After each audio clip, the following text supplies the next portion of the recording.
Pessoal, vamos lá então. Aula emendada assim é complicado, sai de uma e entra na outra. Nós paramos aqui na aula passada, acho que a última coisa que eu dei foi os nitrocompostos. Então vamos lá. Vamos lá para a gente terminar essa parte aqui.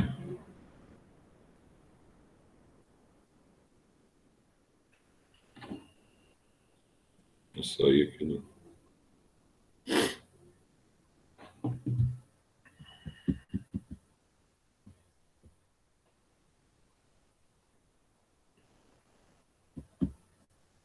que eu acho que eu já dei, né?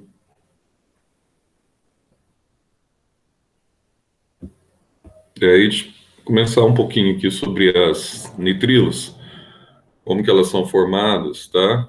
Como é que funciona essa questão das nitrilas aqui.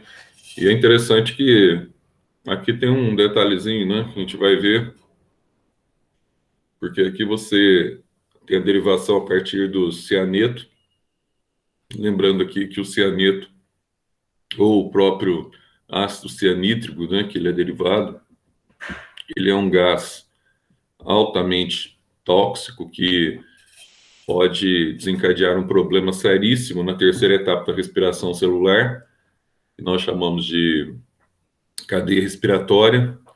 E até eu acho que ano passado a gente viu alguma coisa, não lembro direito, mas acho que eu dei uma aula para vocês sobre as etapas da respiração. Se não foi o ano passado, no nono ano nós vimos sobre isso.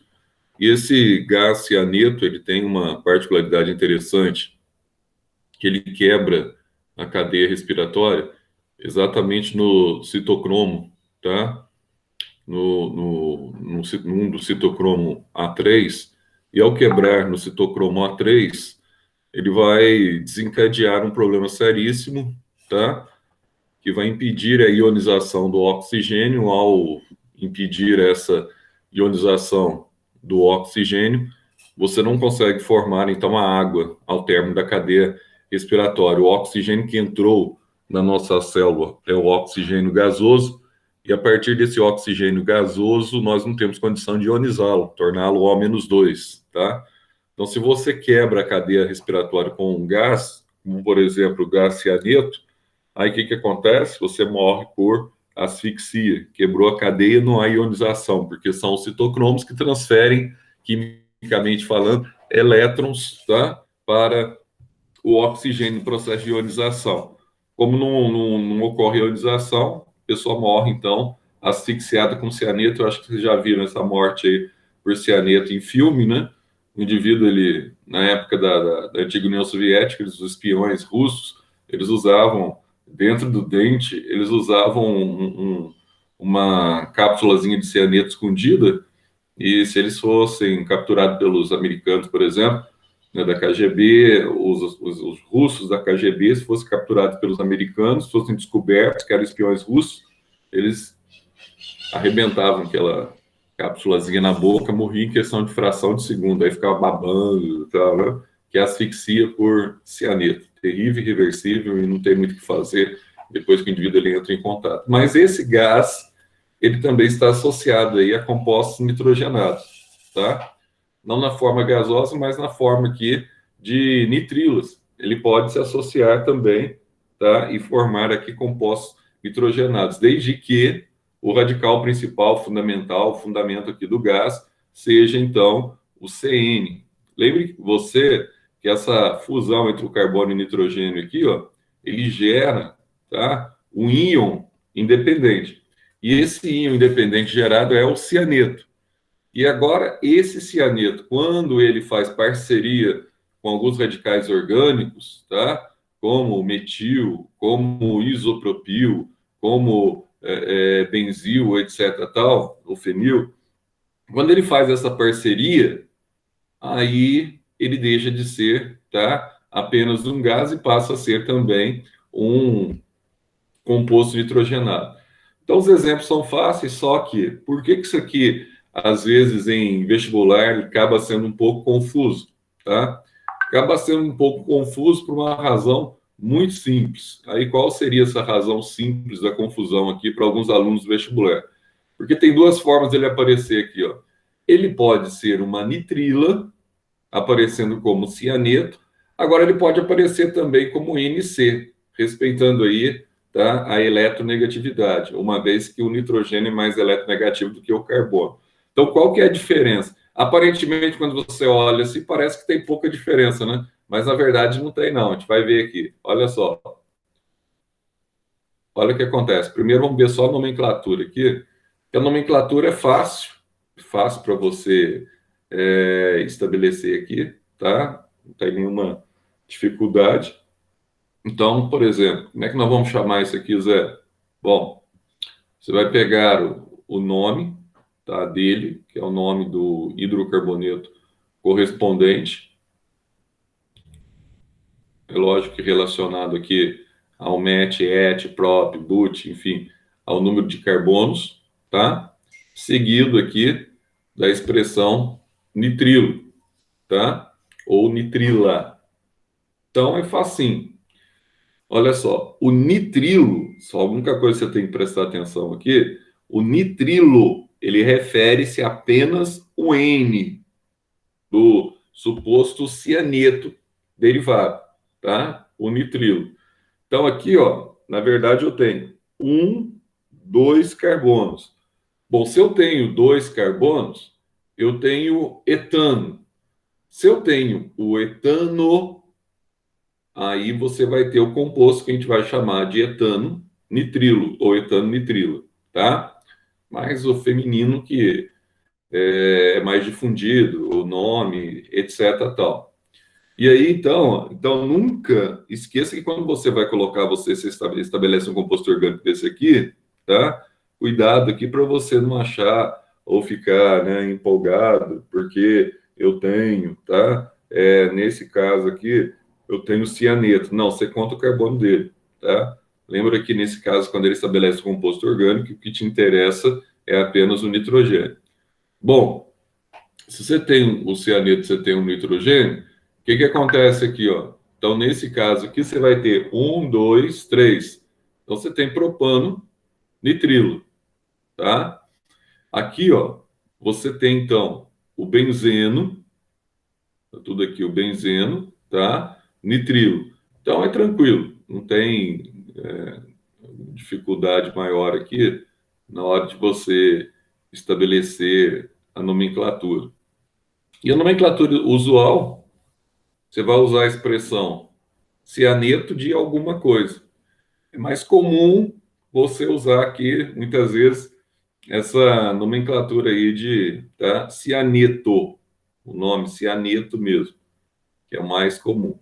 Então, aí já no cianeto, você conta aqui no radical o carbono e o nitrogênio. Você não faz igual aí o PAC, que despreza o carbono, tá? E conta aqui como se fosse etano, né? Etano nitrilo, por exemplo. Não. Aí você conta aqui o cianeto, e ao contar o cianeto, aí você vai estabelecer o nome desse composto como cianeto de metilo. Então, eu tenho um radical metilo ligado ao cianeto, então logo eu vou ter aqui o cianeto de metilo, tá? Nesse caso aqui, mesma coisa. Aqui eu tenho o cianeto e aqui eu tenho o quê? Eu tenho o etil, então cianeto de etila, tá? Aqui, ó, você tem o radical fenil, tá? E tem aqui o cianeto. Ah, então como é que fica? Cianeto de fenilo. Interessante que ele faz essa colocação aqui, ó. Os materiais de borracha feita à base de nitrilo, tá?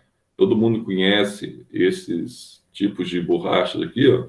São muito utilizados, não só em locais onde você vai trabalhar com produtos químicos, etc, tal, ou até mesmo, né, no interior de frigoríficos, tá? Não só nesses locais, mas são muito utilizados também, tá? Em condições de EPIs, para que você não tenha contato com o equipamentos de proteção individual que impeça que você tenha contato com produtos, tá, do meio externo.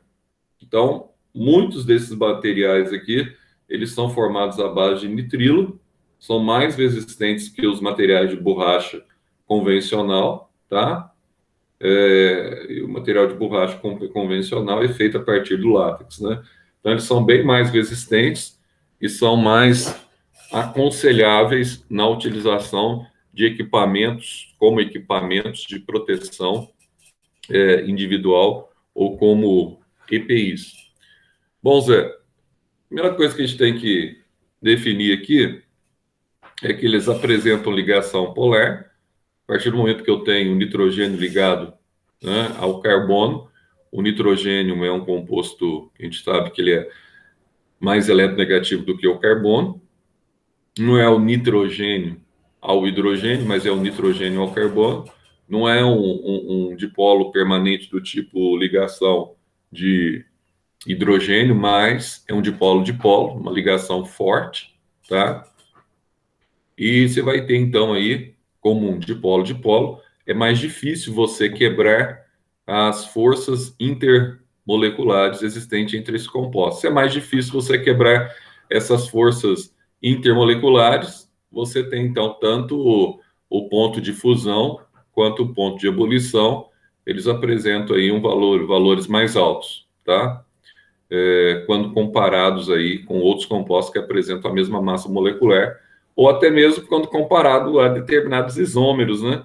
Nas próximas aulas, já a partir da semana que vem, a gente entra no caderno 5, a gente vai começar a estudar a parte de isomeria, tá? O que é isomeria, Zé? Isomeria é quando você tem compostos com a mesma fórmula molecular, só que na hora de você montar o composto, tá?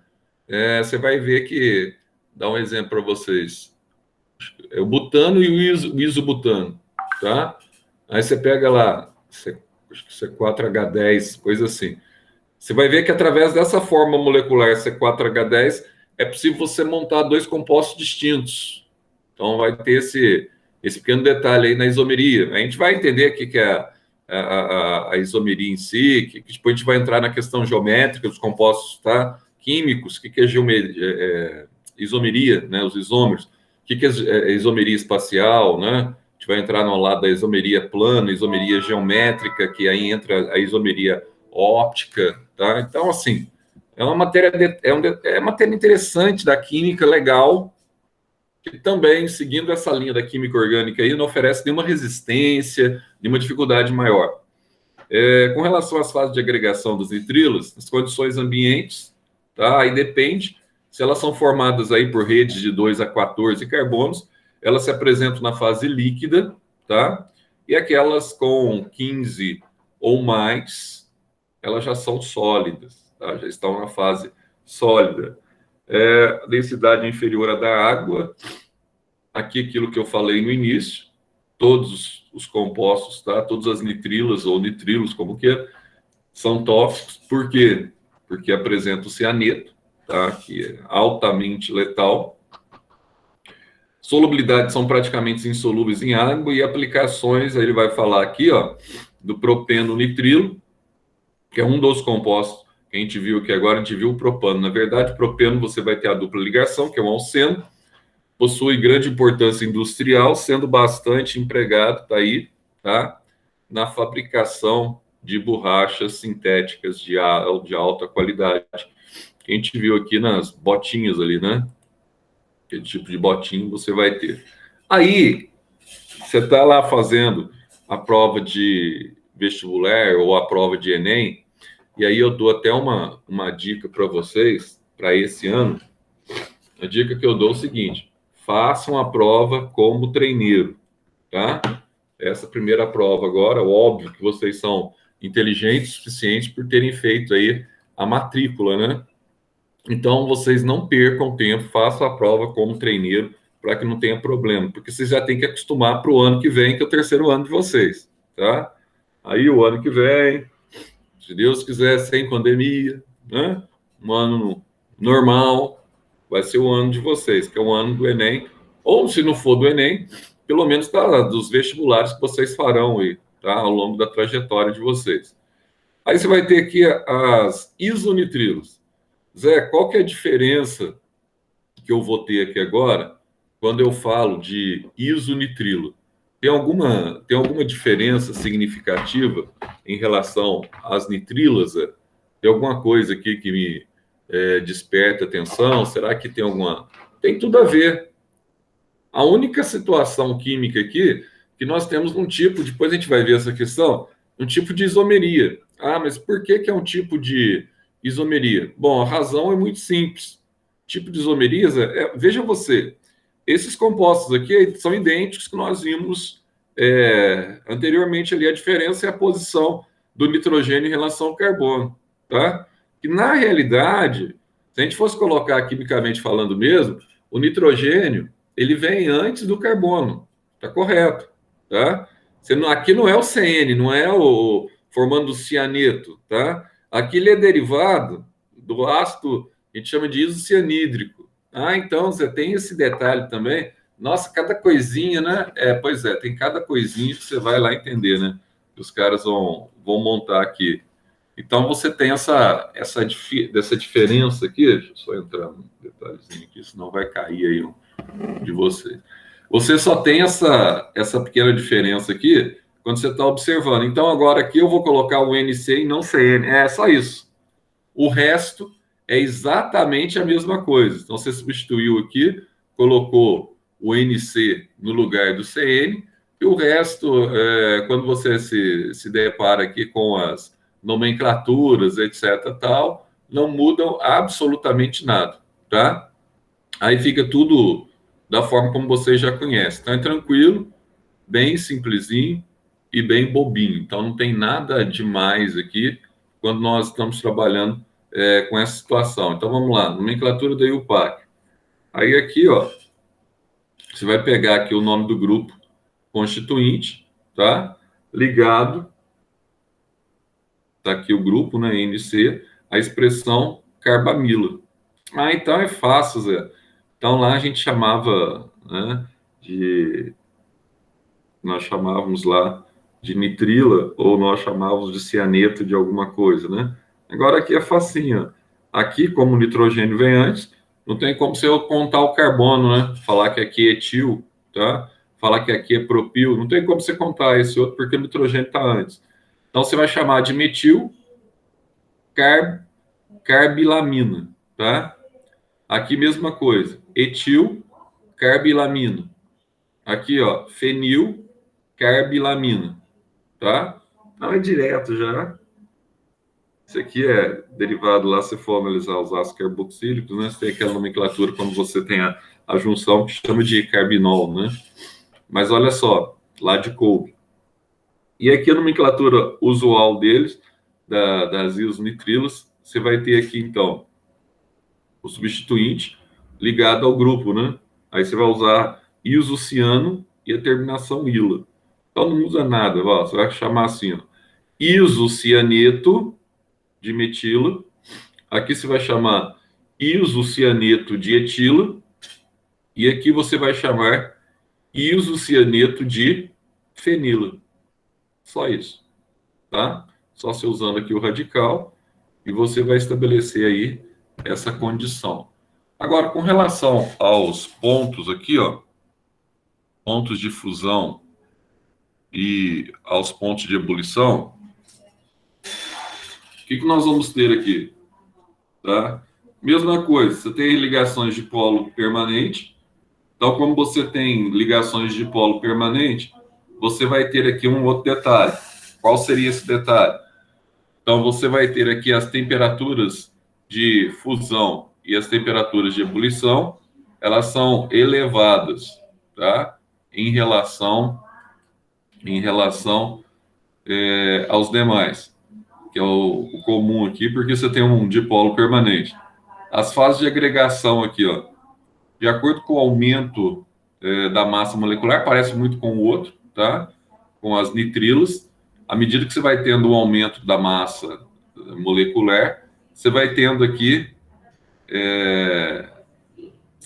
passa do estado líquido para o estado gasoso, tá? Então, é tranquilo também, facinho e bem bobinho. Densidade. Em geral, possui densidade menor que a água também.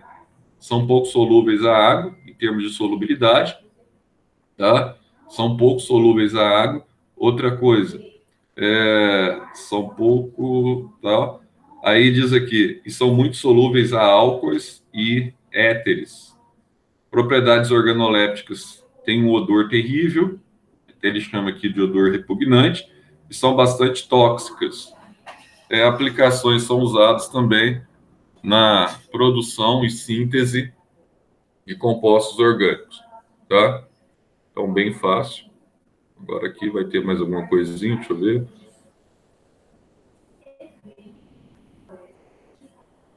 Aqui vai falar sobre os haletos, que nós chamamos aqui os famosos haletos orgânicos.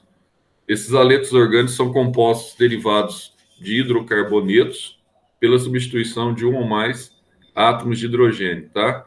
Então, você vai pegar aqui agora, você vai ter aquilo que muitas vezes a gente chama também de sal, né? Então, aqui você vai ter aqui alguns ânions ligados, basicamente, ao radicais orgânicos. Então, aqui, por exemplo, eu tenho cloreto de metila, brometo de etila, tá? Aqui eu tenho cloreto de fenila. Então, aqui eu tenho o radical e tenho aqui o ânion, né? Que estabelece uma das ligações. Lembrando que todos esses ânions aqui são ânions, tá? Que precisam de um elétron para ficarem estáveis. Então, é facinho. Então, ó. Vamos pegar primeiro aqui a nomenclatura da IUPAC. Então, na IUPAC aqui, ó, eu tenho bromo metano, que é a nomenclatura oficial, tá? Aqui você vai pegar aqui, ó, você põe o nome primeiro do ânion, o iodo. Então, você vai ter aqui, ó, iodo etano, tá? Aqui já é uma cadeia aberta, uma cadeia maior.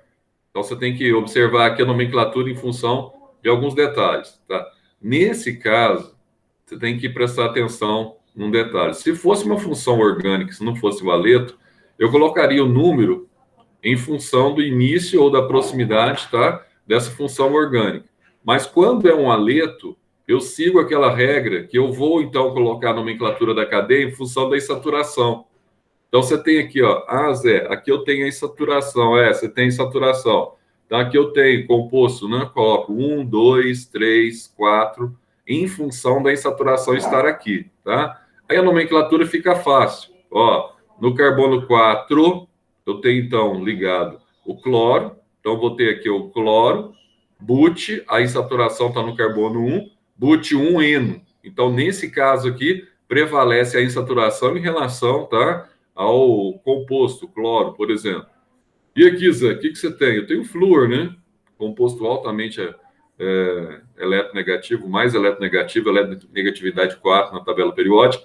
Então, o que você tem aqui, ó? Bom, aqui eu tenho um etano, tá?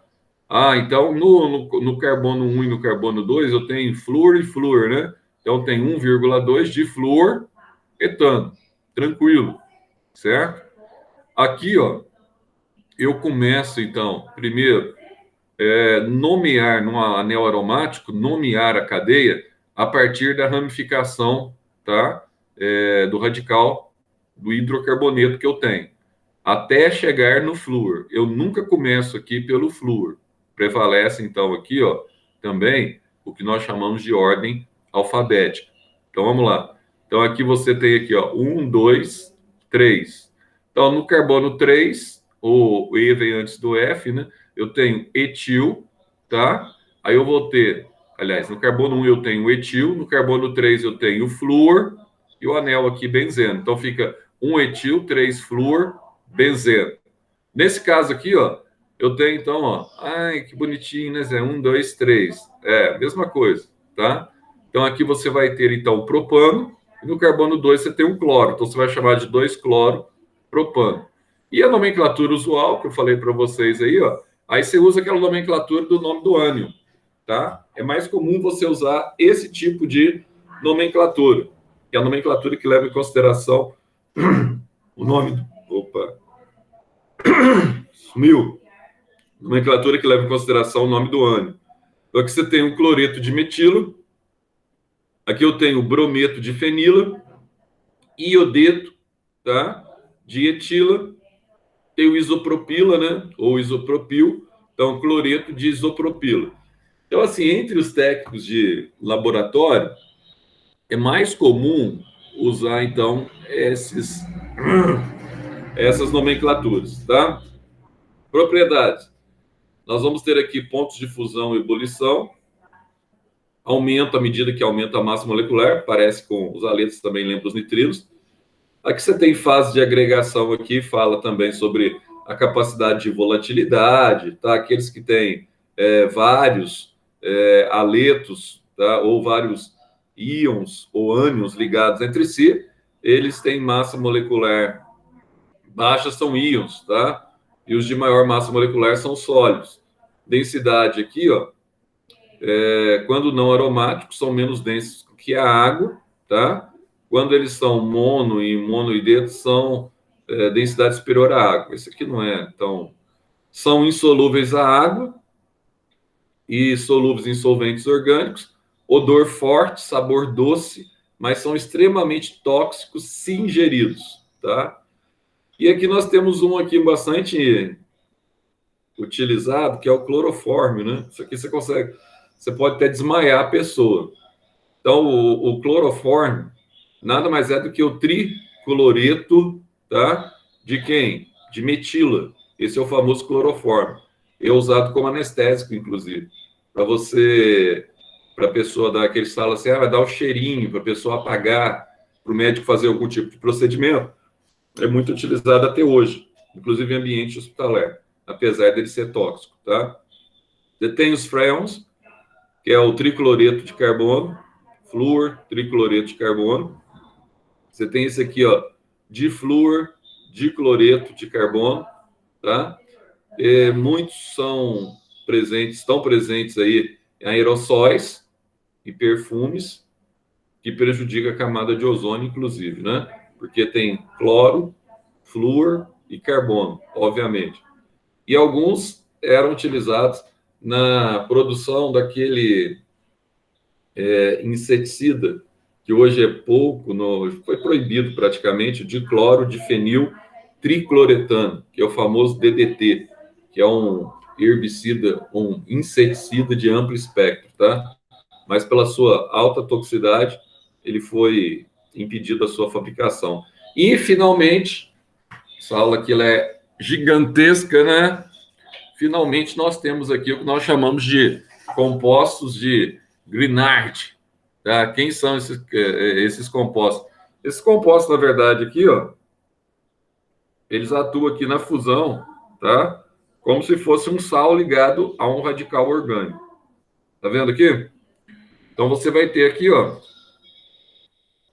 tipo um sal mesmo, ó.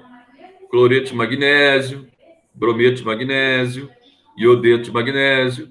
E esses compostos estão ligados a radicais metil, etil, fenil, tá? Então é bem facinho você colocar o nome, só que nesse caso específico, você coloca primeiro o nome, tá? Do ânion, você coloca brometo, tá? Aí você vai colocar o nome do radical, metil, magnésio. Então, brometo de metil, magnésio. Beleza? E esse aqui, Zé? Esse aqui você vai pegar aqui, ó, iodeto, tá aqui, de etil, ó, aí você coloca o magnésio. Então ou seja, você vai colocar o nome do radical dele no meio, beleza? Você coloca sempre o nome do radical no meio. Então, iodeto de etil, magnésio, o nome do radical sempre no meio. E aqui, Zé, e esse aqui? O que nós vamos colocar aqui, ó? Bom, se lá eu tenho cloreto de magnésio, e agora aqui, o que eu vou ter, Zé? Bom, vamos lá. Cloreto de fenil magnésio. Então, isso é fácil. Esses são os famosos compostos, tá? De Grignard. Beleza? Grignard. Aí, teoricamente, são muito elevados. Ah, por que eles são elevados? Porque estão ligados a compostos iônicos. E os compostos iônicos são aqueles que apresentam maior ponto de fusão e de ebulição, tá? Então, apresenta maior ponto de fusão e ebulição. Tá dando interferência aqui, ó, Renato. Abaixa o volume um pouco aí, por favor. Então, aqui, ó, teoricamente são bastante elevados. E aqui você vai ter, então, as fases de agregação, tá?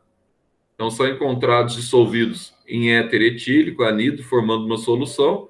são pouco solúveis aí, não formam soluções aquosas, tá? Em geral, são mais densos do que a água, são tóxicos e são higroscópicos aí com relação à presença de água. E geralmente são utilizados na síntese de vários compostos orgânicos importantes, como ácidos carboxílicos e os próprios álcools. Aí vamos dar uma olhadinha aqui nas atividades, tá? Aí nessas atividades aqui, ó, primeiro ele está pedindo aqui para você dar o nome dos compostos aqui de 1 a 5. Então dá uma olhadinha aqui, ó. Eu vou começar aqui, né? O número 1 eu vou colocar onde está o radical, que é o radical aqui, ó, que nós vamos chamar de nitrilo, tá? Então aqui é o radical nitrilo, no número 1. Então eu vou colocar aqui, ó, aí você pode colocar aí na sua apostila, ó, 1, 2, 3, 4. 1, 2, 3, 4. Zé, como é que nós vamos ter essa nomenclatura aí? 1, 2, 3, 4. Então, olha só, no carbono 4, eu tenho metil, beleza? Tenho metil no carbono 4. Carbono 4, metil. Esse carbono 4, ele está ligado a um benzeno. Então, vou colocar aqui, ó, 4-metil. Ó, benzeno. E aqui eu vou fazer aqui, ó, a apologia ao nitrila, a nitrila. Então, benzeno é o metil, tá? Fenil, então o benzeno. Então, aqui eu faço a apologia à nitrila. Então, daqui vai dar 4-metil, benzeno, nitrilo, tá? Que é o nome do composto. E esse composto aqui, Zé? E esse segundo composto aqui, como é que nós vamos estabelecer a nomenclatura dele, tá? Aqui você analisa o seguinte, olha só. Aí eu vou analisar o seguinte, eu tenho esse composto que é C-O NH2, eu vou começar a contar daqui, ó. 1, 2, 3 e assim vai, até chegar no carbono 6 aqui. Aqui eu tenho um anel aromático, certo? Então, no carbono 1, quem que eu tenho aqui, ó? No carbono 1, Zé? Bom, tá ligado a esse radical aqui, ó. E esse radical aqui, eu sei que é uma amida, tá? C-O NH2. Então, aqui eu tenho uma amida. Então, logo depois do carbono 1, eu tenho um radical aqui, Zé, que é o radical metil. Então, o que eu posso aqui? Aqui eu posso analisar aquelas posições também que eu coloco orto, meta e para, né? Aqui em cima, por exemplo, quando ele está assim, ó, eu posso colocar aqui a posição dele aqui está na posição para, né? Orto, meta e para. Então, aqui eu posso colocar, uma das possibilidades aqui, para esse composto, eu posso colocar aqui, ó, benzil, tá no orto, ou posso colocar no carbono 2, posso colocar 2-benzil, benzeamida, é o radical amida que eu tenho aqui. Então, 2-metil, benzeamida, tá? Isso é uma possibilidade de nomenclatura que eu posso utilizar aqui. Ou simplesmente, se eu levar em consideração que o metil está na posição orto, eu posso usar aqui orto-metil, benzamida também, tá? Que é a mesma coisa. Orto-metil, benzamida. E esse terceiro aqui, Zé, o que eu vou analisar aqui, ó? Vamos analisar o composto aqui, ó. Terceiro. Então, vamos começar aqui, ó. A gente coloca aqui dentro, ó, número 1 na cadeia, número 2, tem uma letra aqui, né? Número 1, número 2 na cadeia. Então, o que eu vou ter aqui, ó? 1 bromo, 2-metil, benzeno. Então, 1 bromo, 2-metil, benzeno.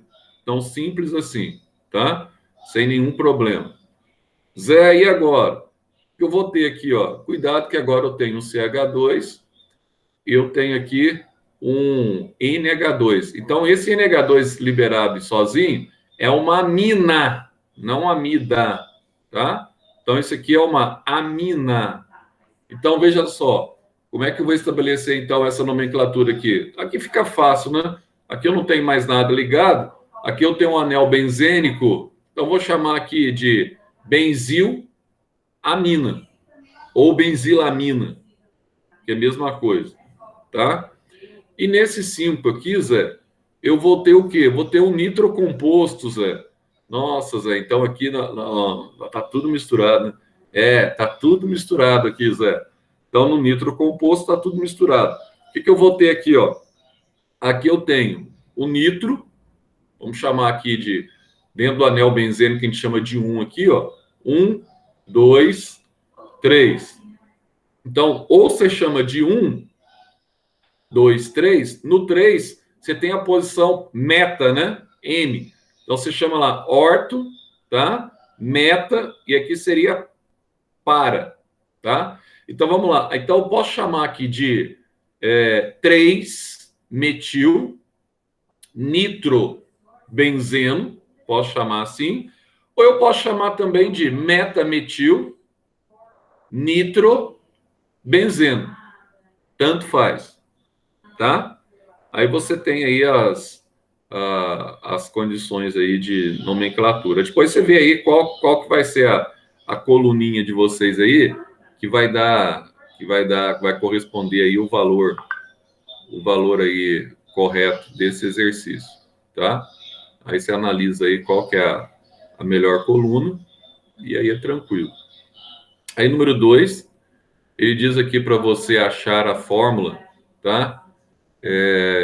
Do para-dinitrobenzeno, tá? Então, ele pediu aqui para-dinitrobenzeno. Então, lembrando que o dinitro aqui eu tenho composto, por exemplo, se eu começar aqui 1, 2, 3, 4, está no 1 e 4. Então, é para. Então, ele fica numa retilínea, os dois, né? Então, não pode ser nem orto, nem meta. Tá? Então, aqui, ó, é para. Então, ele quer o para de nitrobenzeno. Então, nós vamos ter aqui essa alternativa aqui mesmo. Letra A, tá? Letra A seria aqui a nossa melhor alternativa. Então, isso aqui é facinho. É só você olhar aqui que não tem erro. Vou terminar esse aqui. Fazer mais um. E vai pedir as funções, né? Então, aqui é fácil, ó. Nesse primeiro aqui, a função dele é o que? Isso aqui, Zé? É uma nitrila. Então, você coloca aí, ó. Nitrila. Zé, qual que é o nome? Ó, tem 1, 2, 3 carbonos. Isso aqui nós vamos chamar de propano nitrila, tá? Propano nitrila, na IUPAC. Ou cianeto de etila. Nomenclatura usual, cianeto de etila. Beleza? Segundo aqui, ó. Nossa, Zé, que negócio mais feio, né? Não sei o quê, bababá, tá? Mas vamos lá. Qual que é a função dele? Tem C-O-N. C-O-N é uma amida.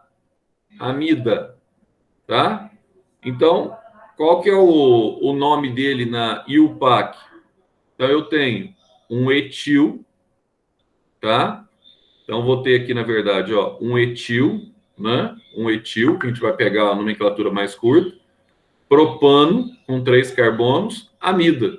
Então, você pode chamar etil propanamida, tá? Tranquilo. Etil propanoamida. Zé, e esse aqui? Não, tem o C, então onde que está o C aqui? E esse aqui, Zé? Qual que é esse aqui? Esse aqui, ó, é NC, não é CN, não é cianeto. Então, a gente vai chamar de isonitrilo, tá? Então, qual que seria o nome aqui dele aqui, que a gente poderia estabelecer o nome aqui, Zé?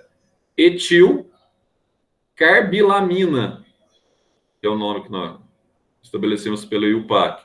Etil carbilamina, tá? Ou ainda você pode colocar aqui o nome usual dele, que é o isocianeto de etila. Então, isocianeto de etila. Simples assim. E aqui, Zé, analisando esse composto aqui, Zé, já vi que é um nitrocomposto, né? É um nitrocomposto. Você vem aqui e coloca nitrocomposto. Ah, na IUPAC, qual seria aqui a nomenclatura desse nitrocomposto aqui, Zé? Então, aqui eu tenho, ó, 2-nitro propano, tá? Então, eu tenho 2-nitropropano, que é o nome desse nitro composto. E o E aqui, o E, vamos lá. Qual que é a função deles? Bom, a função aqui é fácil também. Aqui você tem um clorozinho aqui, portanto é um aleto orgânico. Aí na IUPAC você vai colocar aqui, ó, 1-cloropropano, e na nomenclatura usual dele você vai colocar cloreto de propila. Então, 1-cloropropano ou cloreto de propila, tá? No C aqui, ó, vamos dar uma olhadinha aqui. Agora, aliás, no F, né? No F, você vai ter o que agora? No F eu tenho, tá aqui, Zé, EF. O F aqui eu vou ter, então, ó. Ah, Zé, eu tenho um cloreto de etil, tá? Magnésio, né? Então, na IUPAC não é assim que chama, porque aqui você tem um composto que a gente chama de Grignard. Então, você pode colocar direto cloreto, que é assim que chama, né? Cloreto de etil magnésio, que é o nome dele aí, que é o nome convencional dele aí, tá? Que é bem tranquilo, bem bobinho. No exercício 4 aqui, ó, ele pede para você, sobre os compostos A e B a seguir, assinale a alternativa correta. O composto A, ele é um isonitrilo? Não, é um nitrilo. O composto B é um nitrilo? Tá? Não, é um isonitrilo. Está invertido aqui, né? O nome oficial do composto A é cianeto de T? Não, nada a ver com cianeto aqui. O nome oficial do composto B é terce-butil-carbilamina. Então, você tem o butil aqui, ó, ligado à carbilamina. Então, terce-butil-carbilamina, tá certo. Então, daria aqui letra D, seria o correto aqui, ó. Tá? E no composto 5, aí vocês vão ter que fazer aqui as fórmulas estruturais de cada um aqui. Tá? Depois vocês façam em casa, que agora que eu vi aqui, o nosso tempo está estourando. Eu tenho que entrar de imediato agora no pré-vestibular. Deixa eu só interromper a gravação aqui.